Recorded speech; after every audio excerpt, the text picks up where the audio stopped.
అంగన్వాడీ విద్య, ఆటపాటల విద్య ప్రారంభ మరియు ప్రవేశ వారాలలో 2వ వారం ప్రణాళిక గురించి ఈ వీడియోలో తెలుసుకుందాం.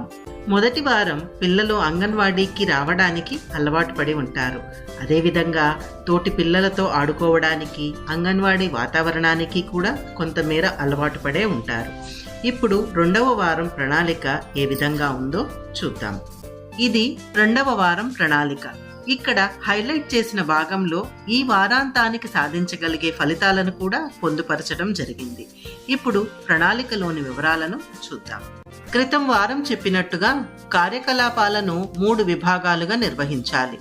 స్వాగతం మరియు స్వేచ్ఛ ఆటలలో ప్రారంభ కార్యకలాపాల సమయంలో తల్లిదండ్రులు పిల్లలని కార్యకర్త వద్దకు మరియు తోటి పిల్లల వద్దకు వారంతట వారే వెళ్లి పలకరించేలా మరియు కార్నర్స్కి వెళ్లి ఆడుకునేలా ప్రోత్సహించాలి. అద్భుతాలు చేద్దాం సమయంలో కార్యకర్త పిల్లలకు ఉత్సాహంగా గేయాలు మరియు పిల్లలకు బాగా పరిచయం ఉన్న కథలను చెప్పాలి. అదేవిధంగా అన్వేషిద్దాం సమయంలో ఇక్కడ చూపించిన అంశాల మీద పిల్లలతో సంభాషించాలి. క్రితం వారం కన్నా కొంత ఎక్కువ లేదా లోతైన అవగాహన కలిగించాలి. విందాం మాట్లాడుకుందాం సమయంలో ఇచ్చిన అంశాల మీద ప్రశ్నలు వేస్తూ పిల్లలు వారంతట వారే సమాధానాలు చెప్పే విధంగా కార్యకర్త మరియు తల్లిదండ్రులు ప్రోత్సహించాలి.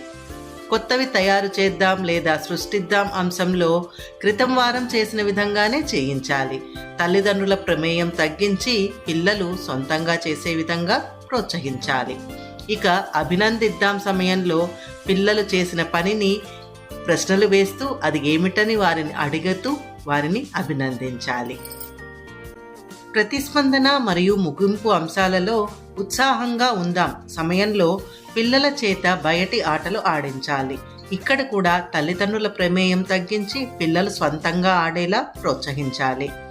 ప్రతిస్పందన సమయంలో కార్యకర్త పిల్లలను స్వేచ్ఛగా మాట్లాడేలా ప్రోత్సహించాలి మరియు వారికి ఒక నియమం లేదా ఆచారాన్ని అలవాటు చేయాలి.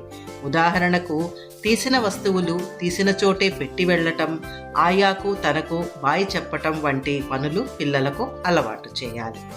2వ వారాంతానికి సాధించగలిగే ఫలితాలను చూద్దాం. పిల్లలు సొంతంగా మాట్లాడడానికి, వారి భావాలను వ్యక్తపరచడానికి ప్రయత్నిస్తారు. అంగన్వాడీ ప్రీస్కూల్ కార్యకలాపాలలో స్వంతంగా పాల్గొంటారు.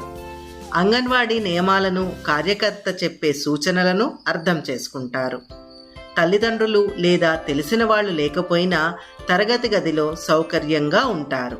ఈ ప్రణాళిక ఆధారంగా అంగన్వాడీ కార్యకలాపాలు నిర్వహించి పిల్లలు ఆనందంగా, ఉత్సాహంగా, క్రమం తప్పకుండా అంగన్వాడీకి వచ్చేలా ప్రోత్సహిద్దాం.